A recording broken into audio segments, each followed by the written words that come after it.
আমরা মদিনা ইসলামের চর্চা করি, আমরা মদিনা ইসলামে বিশ্বাস করি।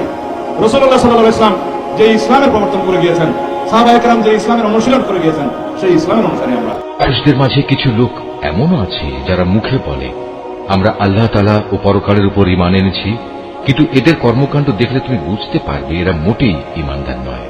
মুখে ঈমানের দাবি করে এরা আল্লাহ তাআলা ও তার নেক বান্দাদের সাথে প্রতারণা করে যাচ্ছে।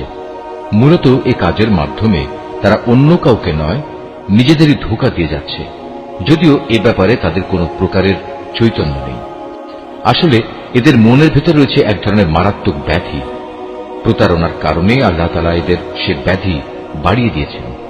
তাদের জন্য রয়েছে আল্লাহ তাআলার পক্ষ থেকে পীড়াদায়ক আযাব, কেননা তারা মিথ্যা বলছিল। তাদের যখন বলা হয় তোমরা এই শান্তিপূর্ণ জমিনে অশান্তি ও বিপর্যয় সৃষ্টি করো না, তখন তারা বলে না, আমরাই তো হচ্ছি বরং সংশোধনকারী। অথচ এরাই হচ্ছে জমিনে যাবতীয় বিপর্যয় সৃষ্টিকারী, যদিও তারা এ ব্যাপারে কোনো চৈতন্য রাখে না।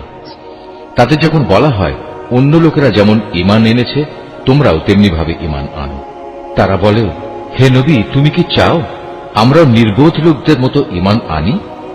আসলে নির্বোধ তো হচ্ছে এরা নিজেরাই, যদিও তারা এই কথাটা জানে না। মুনাফিকদের অবস্থা হচ্ছে তারা যখন ঈমানদার লোকদের সাথে মিলিত হয় তখন বলে আমরা ঈমান এনেছি, আবার যখন একাকী তাদের শয়তানদের সাথে মিলিত হয় তখন বলে আমরা তো তোমাদের সাথেই আছি।